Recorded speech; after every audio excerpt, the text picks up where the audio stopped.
당신이 지금 누군가를 미워하고 있다면 그 순간 당신은 독을 마시며 상대방이 죽기를 바라는 어리석은 자와 같습니다. 안녕하세요. 자비법문입니다. 오늘 여러분과 함께 나누고 싶은 말씀은 부처님께서 우리에게 남겨주신 가장 중요한 가르침 중 하나입니다. 바로 미워하지 말라는 말씀입니다. 혹시 여러분은 지금 이 순간 마음속에 누군가에 대한 미움을 품고 계시지는 않습니까?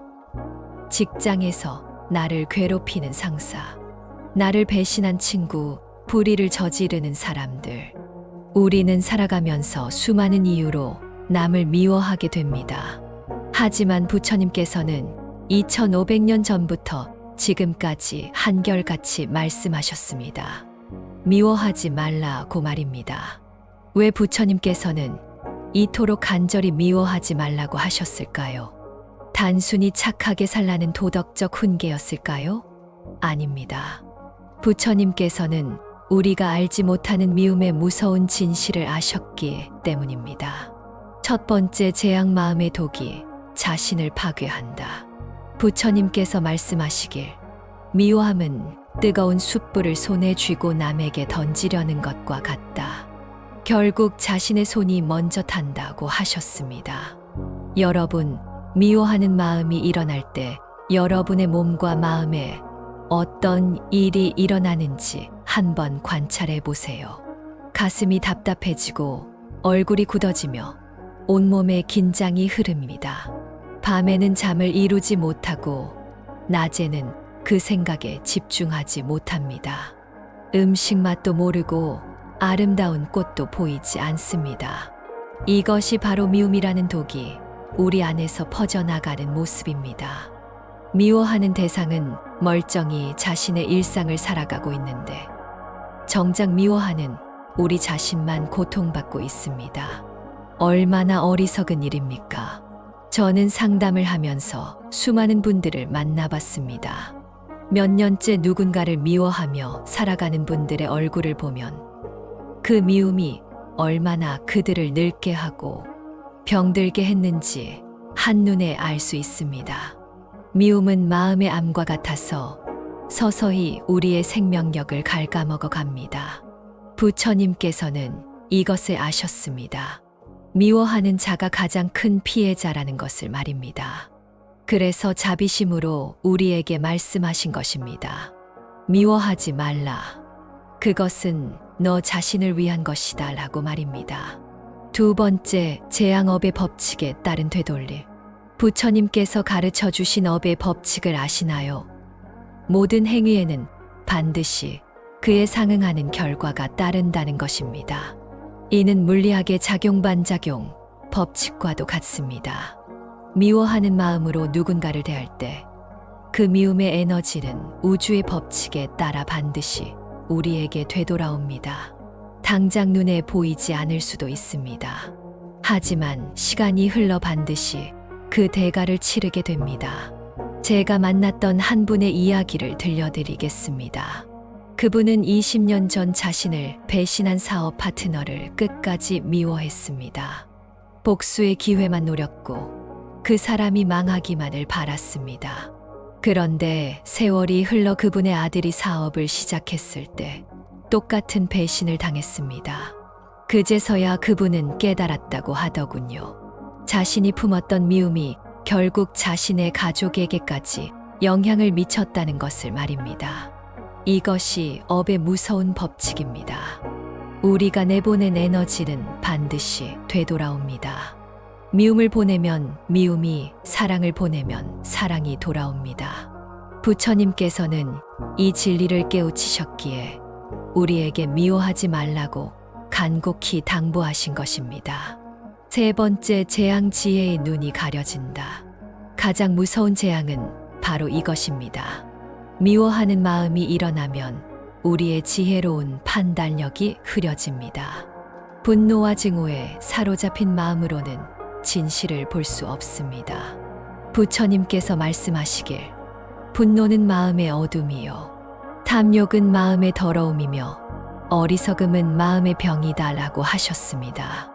이 세 가지 독 중에서도 분노와 미움은 순식간에 우리의 이성을 마비시킵니다. 여러분도 경험해 보셨을 것입니다. 화가 날 때 한 말과 행동을 나중에 후회했던 적이 있으실 겁니다. 그때는 왜 그랬는지 자신도 모르겠다고 하시죠. 바로 미움이라는 감정이 우리의 본래 지혜로운 마음을 가렸기 때문입니다. 지혜의 눈이 가려지면 우리는 올바른 판단을 할 수 없습니다. 상황을 객관적으로 보지 못하고 상대방의 입장도 이해하지 못합니다. 해결책을 찾기보다는 감정에 휩쓸려 더 큰 문제를 만들어내죠. 불교에서는 이를 무명이라고 부릅니다. 진실을 보지 못하는 어리석음을 말합니다. 미움은 이 무명을 더욱 깊게 만듭니다. 그래서 부처님께서는 미워하는 마음을 버리고 지혜로운 마음으로 살아가라고 가르치신 것입니다. 부처님의 자비로운 해법. 그렇다면 부처님께서는 우리에게 어떤 해법을 제시해 주셨을까요? 단순히 미워하지 말라고만 하셨을까요? 아닙니다. 부처님께서는 실천 가능한 구체적인 방법들을 알려주셨습니다. 첫째, 자비관을 수행하라. 부처님께서는 자비관이라는 수행법을 가르쳐 주셨습니다. 이는 모든 존재에 대한 자비심을 기르는 명상법입니다. 먼저 자기 자신에게 자비를 베풀고 점차 사랑하는 사람, 중립적인 사람, 그리고 마지막엔 미워하는 사람에게까지 자비심을 확장해 나가는 것입니다. 처음에는 어려울 수 있습니다. 어떻게 나를 괴롭힌 사람에게 자비심을 가질 수 있겠느냐고 하실 분들도 계실 겁니다. 하지만 이것은 상대방을 위한 것이 아닙니다. 바로 여러분 자신을 위한 것입니다.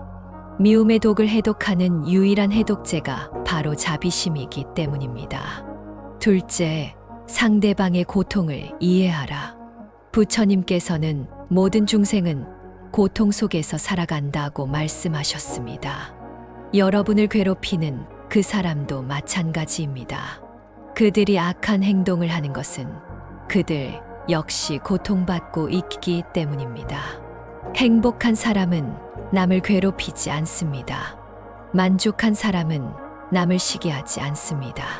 사랑받는 사람은 남을 미워하지 않습니다.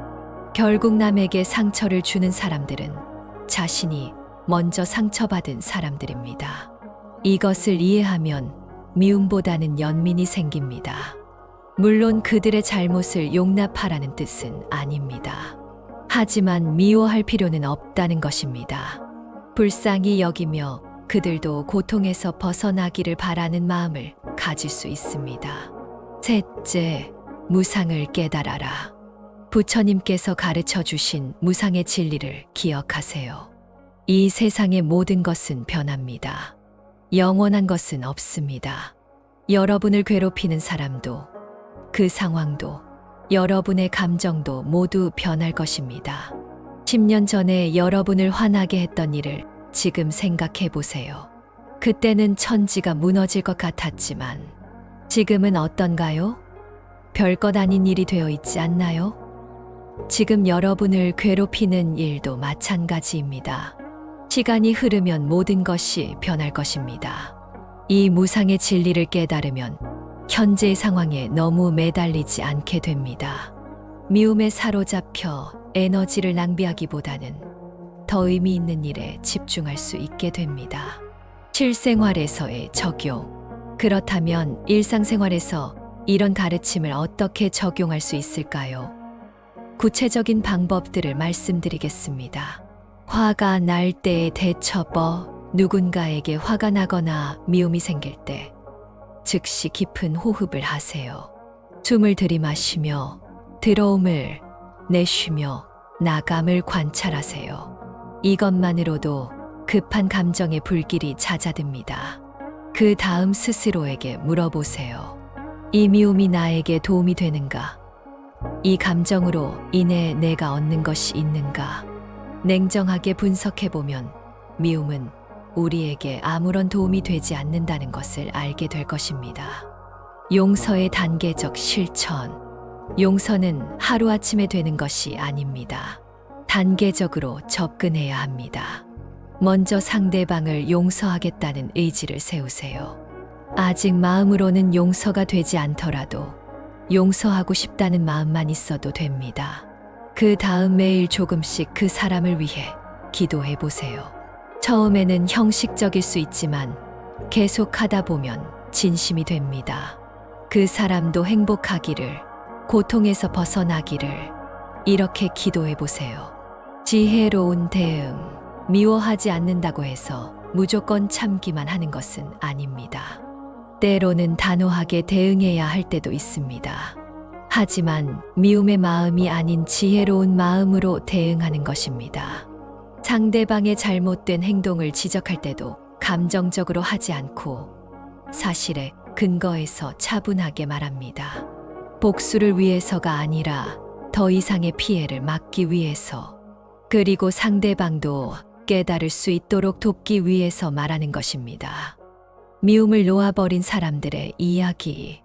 실제로 이런 가르침을 실천해서 삶이 변화된 분들의 이야기를 들려드리겠습니다. 한 어머니가 계셨는데 교통사고로 아들을 잃었습니다. 가해자는 음주운전을 했고 제대로 된 사과도 없었습니다. 그 어머니는 몇 년간 그 사람을 미워하며 살았습니다. 복수만 생각했고 그 사람이 불행해지기만을 바랐습니다. 하지만 그렇게 살아갈수록 자신만 더 고통스러워질 뿐이었습니다. 남편과의 관계도 나빠졌고 건강도 악화되었습니다. 그때 부처님의 가르침을 만나게 되었습니다. 처음에는 어떻게 내 아들을 죽인 사람을 용서하라는 것인가 하며 분노했습니다. 하지만 계속 법문을 듣고 수행을 하면서 깨달았다고 합니다. 미워봐야 죽은 아들이 돌아오는 것도 아니고 자신만 더 고통받을 뿐이라는 것을 말입니다. 그래서 용서를 하기로 결심했습니다. 쉽지 않았지만 매일 가해자를 위해 기도했습니다. 그가 참회하고 새로운 삶을 살기를 바란다고 기도했습니다. 몇 개월이 지나자 놀라운 변화가 일어났습니다. 마음의 평화가 찾아왔고 아들에 대한 그리움도 미움이 아닌 사랑으로 변했습니다. 나중에 그 가해자를 직접 만나서 용서한다고 말했다고 합니다. 그 사람은 펑펑 울며 참회했고 이후 금주를 하며 새로운 삶을 살고 있다고 했습니다. 이것이 바로 부처님께서 말씀하신 자비의 힘입니다. 미움은 미움을 낳지만 사랑은 사랑을 낳습니다. 용서는 용서를 낳습니다. 현대 사회에서의 미움, 요즘 우리 사회를 보면 미움이 넘쳐나고 있습니다.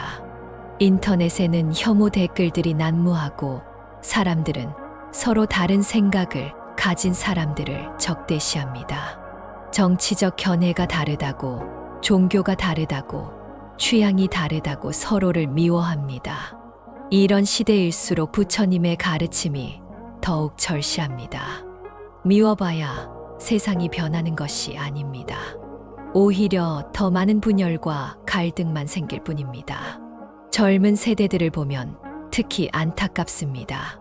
SNS를 통해 서로를 비난하고 미워하는 일이 일상이 되어버렸습니다. 댓글 하나 때문에 며칠씩 화를 내고 모르는 사람들을 향해 분노를 쏟아냅니다. 하지만 이것이 여러분에게 무슨 도움이 됩니까? 여러분의 인생이 더 행복해집니까? 오히려 스트레스만 늘어나고 마음만 더 어두워질 뿐입니다.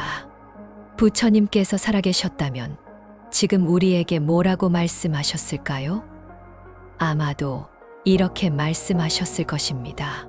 미워하느라 시간을 낭비하지 말고 그 시간에 자신을 수행하고 다른 사람을 도우라고 말입니다.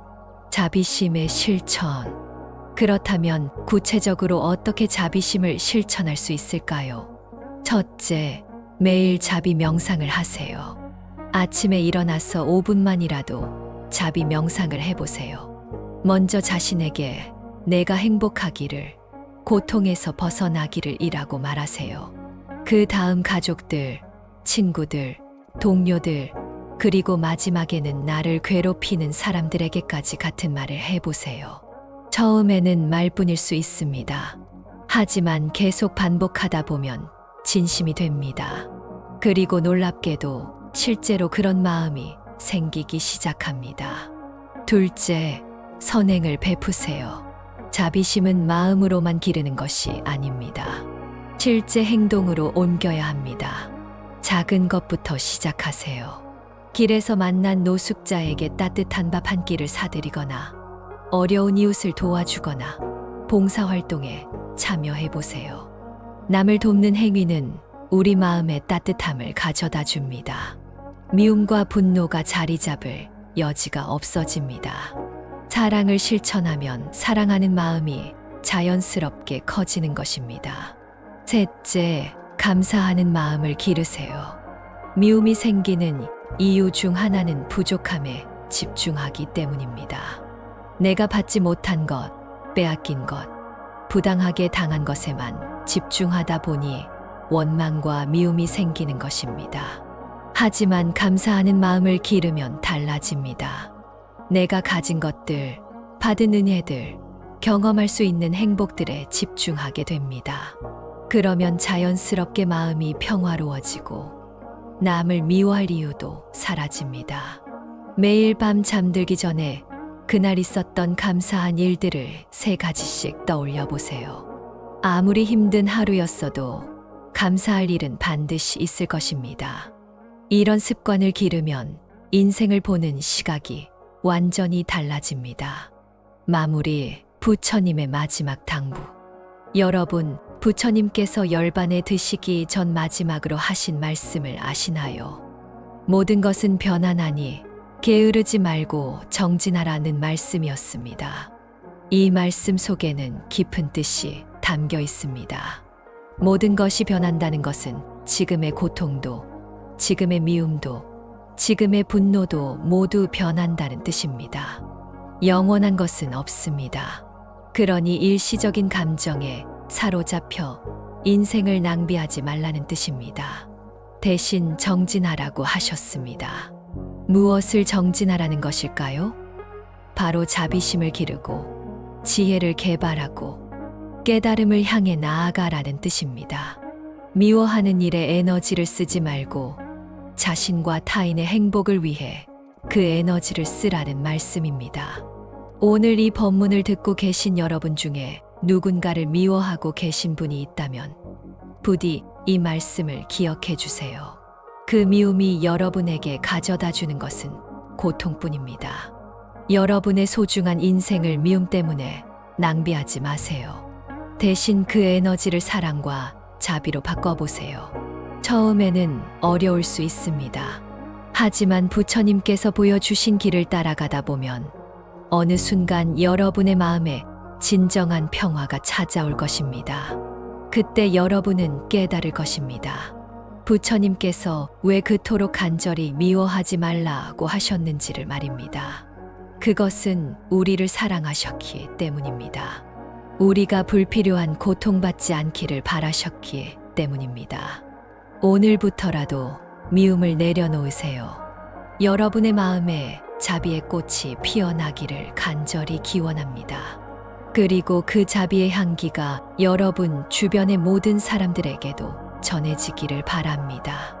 부처님의 자비로운 가르침이 여러분의 삶에 평화와 행복을 가져다 주길 기원하며 오늘 법문을 마치겠습니다. 감사합니다. 자비 법문과 함께 하는 부처님의 지혜. 구독과 좋아요는 더 많은 분들과 부처님의 가르침을 나누는데 큰 힘이 됩니다. 댓글로 여러분의 수행 경험도 나눠주세요. 당신이 지금 누군가를 미워하고 있다면 그 순간 당신은 독을 마시며 상대방이 죽기를 바라는 어리석은 자와 같습니다. 안녕하세요. 자비법문입니다. 오늘 여러분과 함께 나누고 싶은 말씀은 부처님께서 우리에게 남겨주신 가장 중요한 가르침 중 하나입니다. 바로 미워하지 말라는 말씀입니다. 혹시 여러분은 지금 이 순간 마음속에 누군가에 대한 미움을 품고 계시지는 않습니까? 직장에서, 나를 괴롭히는 상사, 나를 배신한 친구, 불의를 저지르는 사람들. 우리는 살아가면서 수많은 이유로 남을 미워하게 됩니다. 하지만 부처님께서는 2500년 전부터 지금까지 한결같이 말씀하셨습니다. 미워하지 말라고 말입니다. 왜 부처님께서는 이토록 간절히 미워하지 말라고 하셨을까요? 단순히 착하게 살라는 도덕적 훈계였을까요? 아닙니다. 부처님께서는 우리가 알지 못하는 미움의 무서운 진실을 아셨기 때문입니다. 첫 번째 재앙 마음의 독이 자신을 파괴한다. 부처님께서 말씀하시길, 미워함은 뜨거운 숯불을 손에 쥐고 남에게 던지려는 것과 같다. 결국 자신의 손이 먼저 탄다고 하셨습니다. 여러분, 미워하는 마음이 일어날 때 여러분의 몸과 마음에 어떤 일이 일어나는지 한번 관찰해 보세요. 가슴이 답답해지고 얼굴이 굳어지며 온몸에 긴장이 흐릅니다. 밤에는 잠을 이루지 못하고 낮에는 그 생각에 집중하지 못합니다. 음식 맛도 모르고 아름다운 꽃도 보이지 않습니다. 이것이 바로 미움이라는 독이 우리 안에서 퍼져나가는 모습입니다. 미워하는 대상은 멀쩡히 자신의 일상을 살아가고 있는데 정작 미워하는 우리 자신만 고통받고 있습니다.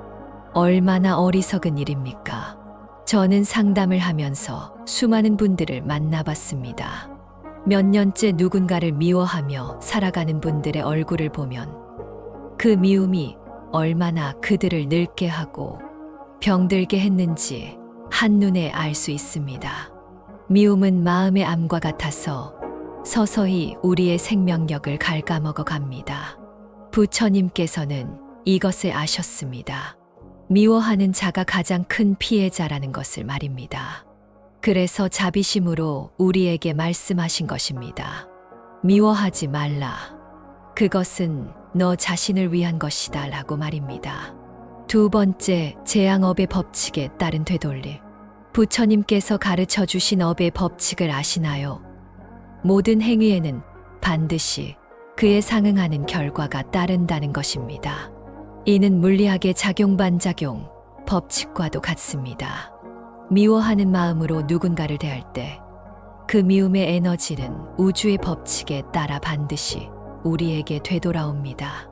당장 눈에 보이지 않을 수도 있습니다. 하지만 시간이 흘러 반드시 그 대가를 치르게 됩니다. 제가 만났던 한 분의 이야기를 들려드리겠습니다. 그분은 20년 전 자신을 배신한 사업 파트너를 끝까지 미워했습니다. 복수의 기회만 노렸고 그 사람이 망하기만을 바랐습니다. 그런데 세월이 흘러 그분의 아들이 사업을 시작했을 때 똑같은 배신을 당했습니다. 그제서야 그분은 깨달았다고 하더군요. 자신이 품었던 미움이 결국 자신의 가족에게까지 영향을 미쳤다는 것을 말입니다. 이것이 업의 무서운 법칙입니다. 우리가 내보낸 에너지는 반드시 되돌아옵니다. 미움을 보내면 미움이, 사랑을 보내면 사랑이 돌아옵니다. 부처님께서는 이 진리를 깨우치셨기에 우리에게 미워하지 말라고 간곡히 당부하신 것입니다. 세 번째, 재앙 지혜의 눈이 가려진다. 가장 무서운 재앙은 바로 이것입니다. 미워하는 마음이 일어나면 우리의 지혜로운 판단력이 흐려집니다. 분노와 증오에 사로잡힌 마음으로는 진실을 볼 수 없습니다. 부처님께서 말씀하시길, 분노는 마음의 어둠이요, 탐욕은 마음의 더러움이며 어리석음은 마음의 병이다 라고 하셨습니다. 이 세 가지 독 중에서도 분노와 미움은 순식간에 우리의 이성을 마비시킵니다. 여러분도 경험해 보셨을 것입니다. 화가 날 때 한 말과 행동을 나중에 후회했던 적이 있으실 겁니다. 그때는 왜 그랬는지 자신도 모르겠다고 하시죠. 바로 미움이라는 감정이 우리의 본래 지혜로운 마음을 가렸기 때문입니다. 지혜의 눈이 가려지면 우리는 올바른 판단을 할 수 없습니다.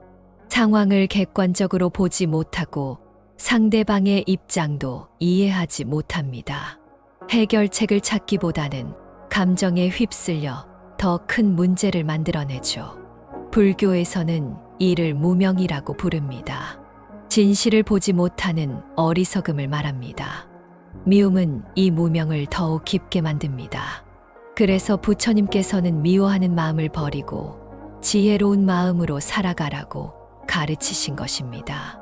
부처님의 자비로운 해법. 그렇다면 부처님께서는 우리에게 어떤 해법을 제시해 주셨을까요? 단순히 미워하지 말라고만 하셨을까요? 아닙니다. 부처님께서는 실천 가능한 구체적인 방법들을 알려주셨습니다. 첫째, 자비관을 수행하라. 부처님께서는 자비관이라는 수행법을 가르쳐 주셨습니다.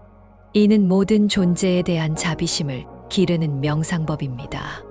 먼저 자기 자신에게 자비를 베풀고 점차 사랑하는 사람, 중립적인 사람, 그리고 마지막엔 미워하는 사람에게까지 자비심을 확장해 나가는 것입니다. 처음에는 어려울 수 있습니다. 어떻게 나를 괴롭힌 사람에게 자비심을 가질 수 있겠느냐고 하실 분들도 계실 겁니다. 하지만 이것은 상대방을 위한 것이 아닙니다. 바로 여러분 자신을 위한 것입니다. 미움의 독을 해독하는 유일한 해독제가 바로 자비심이기 때문입니다. 둘째, 상대방의 고통을 이해하라. 부처님께서는 모든 중생은 고통 속에서 살아간다고 말씀하셨습니다. 여러분을 괴롭히는 그 사람도 마찬가지입니다. 그들이 악한 행동을 하는 것은 그들 역시 고통받고 있기 때문입니다. 행복한 사람은 남을 괴롭히지 않습니다. 만족한 사람은 남을 시기하지 않습니다. 사랑받는 사람은 남을 미워하지 않습니다. 결국 남에게 상처를 주는 사람들은 자신이 먼저 상처받은 사람들입니다. 이것을 이해하면 미움보다는 연민이 생깁니다. 물론 그들의 잘못을 용납하라는 뜻은 아닙니다. 하지만 미워할 필요는 없다는 것입니다. 불쌍히 여기며 그들도 고통에서 벗어나기를 바라는 마음을 가질 수 있습니다. 셋째, 무상을 깨달아라. 부처님께서 가르쳐 주신 무상의 진리를 기억하세요. 이 세상의 모든 것은 변합니다. 영원한 것은 없습니다. 여러분을 괴롭히는 사람도, 그 상황도, 여러분의 감정도 모두 변할 것입니다. 10년 전에 여러분을 화나게 했던 일을 지금 생각해 보세요. 그때는 천지가 무너질 것 같았지만 지금은 어떤가요? 별것 아닌 일이 되어 있지 않나요? 지금 여러분을 괴롭히는 일도 마찬가지입니다. 시간이 흐르면 모든 것이 변할 것입니다. 이 무상의 진리를 깨달으면 현재의 상황에 너무 매달리지 않게 됩니다. 미움에 사로잡혀 에너지를 낭비하기보다는 더 의미 있는 일에 집중할 수 있게 됩니다. 실생활에서의 적용. 그렇다면 일상생활에서 이런 가르침을 어떻게 적용할 수 있을까요? 구체적인 방법들을 말씀드리겠습니다. 화가 날 때의 대처법. 누군가에게 화가 나거나 미움이 생길 때 즉시 깊은 호흡을 하세요. 숨을 들이마시며 들어옴을 내쉬며 나감을 관찰하세요. 이것만으로도 급한 감정의 불길이 잦아듭니다. 그 다음 스스로에게 물어보세요. 이 미움이 나에게 도움이 되는가? 이 감정으로 인해 내가 얻는 것이 있는가? 냉정하게 분석해보면 미움은 우리에게 아무런 도움이 되지 않는다는 것을 알게 될 것입니다. 용서의 단계적 실천. 용서는 하루아침에 되는 것이 아닙니다. 단계적으로 접근해야 합니다. 먼저 상대방을 용서하겠다는 의지를 세우세요. 아직 마음으로는 용서가 되지 않더라도 용서하고 싶다는 마음만 있어도 됩니다. 그 다음 매일 조금씩 그 사람을 위해 기도해 보세요. 처음에는 형식적일 수 있지만 계속 하다 보면 진심이 됩니다. 그 사람도 행복하기를, 고통에서 벗어나기를 이렇게 기도해 보세요. 지혜로운 대응. 미워하지 않는다고 해서 무조건 참기만 하는 것은 아닙니다. 때로는 단호하게 대응해야 할 때도 있습니다. 하지만 미움의 마음이 아닌 지혜로운 마음으로 대응하는 것입니다. 상대방의 잘못된 행동을 지적할 때도 감정적으로 하지 않고 사실에 근거해서 차분하게 말합니다. 복수를 위해서가 아니라 더 이상의 피해를 막기 위해서, 그리고 상대방도 깨달을 수 있도록 돕기 위해서 말하는 것입니다. 미움을 놓아버린 사람들의 이야기. 실제로 이런 가르침을 실천해서 삶이 변화된 분들의 이야기를 들려드리겠습니다. 한 어머니가 계셨는데 교통사고로 아들을 잃었습니다. 가해자는 음주운전을 했고 제대로 된 사과도 없었습니다. 그 어머니는 몇 년간 그 사람을 미워하며 살았습니다. 복수만 생각했고 그 사람이 불행해지기만을 바랐습니다. 하지만 그렇게 살아갈수록 자신만 더 고통스러워질 뿐이었습니다. 남편과의 관계도 나빠졌고 건강도 악화되었습니다. 그때 부처님의 가르침을 만나게 되었습니다. 처음에는 어떻게 내 아들을 죽인 사람을 용서하라는 것인가 하며 분노했습니다. 하지만 계속 법문을 듣고 수행을 하면서 깨달았다고 합니다. 미워봐야 죽은 아들이 돌아오는 것도 아니고 자신만 더 고통받을 뿐이라는 것을 말입니다. 그래서 용서를 하기로 결심했습니다. 쉽지 않았지만 매일 가해자를 위해 기도했습니다. 그가 참회하고 새로운 삶을 살기를 바란다고 기도했습니다. 몇 개월이 지나자 놀라운 변화가 일어났습니다. 마음의 평화가 찾아왔고 아들에 대한 그리움도 미움이 아닌 사랑으로 변했습니다. 나중에 그 가해자를 직접 만나서 용서한다고 말했다고 합니다. 그 사람은 펑펑 울며 참회했고 이후 금주를 하며 새로운 삶을 살고 있다고 했습니다. 이것이 바로 부처님께서 말씀하신 자비의 힘입니다. 미움은 미움을 낳지만 사랑은 사랑을 낳습니다. 용서는 용서를 낳습니다. 현대 사회에서의 미움, 요즘 우리 사회를 보면 미움이 넘쳐나고 있습니다. 인터넷에는 혐오 댓글들이 난무하고 사람들은 서로 다른 생각을 가진 사람들을 적대시합니다. 정치적 견해가 다르다고, 종교가 다르다고, 취향이 다르다고 서로를 미워합니다. 이런 시대일수록 부처님의 가르침이 더욱 절실합니다. 미워봐야 세상이 변하는 것이 아닙니다. 오히려 더 많은 분열과 갈등만 생길 뿐입니다. 젊은 세대들을 보면 특히 안타깝습니다. SNS를 통해 서로를 비난하고 미워하는 일이 일상이 되어버렸습니다. 댓글 하나 때문에 며칠씩 화를 내고 모르는 사람들을 향해 분노를 쏟아냅니다. 하지만 이것이 여러분에게 무슨 도움이 됩니까? 여러분의 인생이 더 행복해집니까? 오히려 스트레스만 늘어나고 마음만 더 어두워질 뿐입니다. 부처님께서 살아계셨다면 지금 우리에게 뭐라고 말씀하셨을까요? 아마도 이렇게 말씀하셨을 것입니다. 미워하느라 시간을 낭비하지 말고 그 시간에 자신을 수행하고 다른 사람을 도우라고 말입니다. 자비심의 실천. 그렇다면 구체적으로 어떻게 자비심을 실천할 수 있을까요? 첫째, 매일 자비 명상을 하세요. 아침에 일어나서 5분만이라도 자비 명상을 해보세요. 먼저 자신에게 내가 행복하기를, 고통에서 벗어나기를 이라고 말하세요. 그 다음 가족들, 친구들, 동료들, 그리고 마지막에는 나를 괴롭히는 사람들에게까지 같은 말을 해보세요. 처음에는 말뿐일 수 있습니다. 하지만 계속 반복하다 보면 진심이 됩니다. 그리고 놀랍게도 실제로 그런 마음이 생기기 시작합니다. 둘째, 선행을 베푸세요. 자비심은 마음으로만 기르는 것이 아닙니다. 실제 행동으로 옮겨야 합니다. 작은 것부터 시작하세요.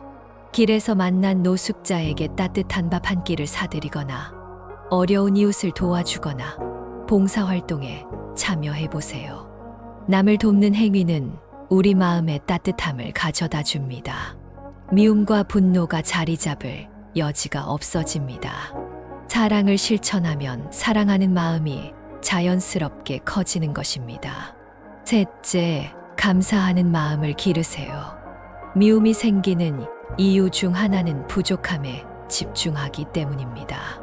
내가 받지 못한 것, 빼앗긴 것, 부당하게 당한 것에만 집중하다 보니 원망과 미움이 생기는 것입니다. 하지만 감사하는 마음을 기르면 달라집니다. 내가 가진 것들, 받은 은혜들, 경험할 수 있는 행복들에 집중하게 됩니다. 그러면 자연스럽게 마음이 평화로워지고 남을 미워할 이유도 사라집니다. 매일 밤 잠들기 전에 그날 있었던 감사한 일들을 3가지씩 떠올려 보세요. 아무리 힘든 하루였어도 감사할 일은 반드시 있을 것입니다. 이런 습관을 기르면 인생을 보는 시각이 완전히 달라집니다. 마무리, 부처님의 마지막 당부. 여러분, 부처님께서 열반에 드시기 전 마지막으로 하신 말씀을 아시나요? 모든 것은 변하나니 게으르지 말고 정진하라는 말씀이었습니다. 이 말씀 속에는 깊은 뜻이 담겨 있습니다. 모든 것이 변한다는 것은 지금의 고통도, 지금의 미움도, 지금의 분노도 모두 변한다는 뜻입니다. 영원한 것은 없습니다. 그러니 일시적인 감정에 사로잡혀 인생을 낭비하지 말라는 뜻입니다. 대신 정진하라고 하셨습니다. 무엇을 정진하라는 것일까요? 바로 자비심을 기르고 지혜를 개발하고 깨달음을 향해 나아가라는 뜻입니다. 미워하는 일에 에너지를 쓰지 말고 자신과 타인의 행복을 위해 그 에너지를 쓰라는 말씀입니다. 오늘 이 법문을 듣고 계신 여러분 중에 누군가를 미워하고 계신 분이 있다면 부디 이 말씀을 기억해 주세요. 그 미움이 여러분에게 가져다 주는 것은 고통뿐입니다. 여러분의 소중한 인생을 미움 때문에 낭비하지 마세요. 대신 그 에너지를 사랑과 자비로 바꿔보세요. 처음에는 어려울 수 있습니다. 하지만 부처님께서 보여주신 길을 따라가다 보면 어느 순간 여러분의 마음에 진정한 평화가 찾아올 것입니다. 그때 여러분은 깨달을 것입니다. 부처님께서 왜 그토록 간절히 미워하지 말라고 하셨는지를 말입니다. 그것은 우리를 사랑하셨기 때문입니다. 우리가 불필요한 고통받지 않기를 바라셨기 때문입니다. 오늘부터라도 미움을 내려놓으세요. 여러분의 마음에 자비의 꽃이 피어나기를 간절히 기원합니다. 그리고 그 자비의 향기가 여러분 주변의 모든 사람들에게도 전해지기를 바랍니다. 부처님의 자비로운 가르침이 여러분의 삶에 평화와 행복을 가져다 주길 기원하며 오늘 법문을 마치겠습니다. 감사합니다. 자비 법문과 함께 하는 부처님의 지혜. 구독과 좋아요는 더 많은 분들과 부처님의 가르침을 나누는데 큰 힘이 됩니다. 댓글로 여러분의 수행 경험도 나눠주세요.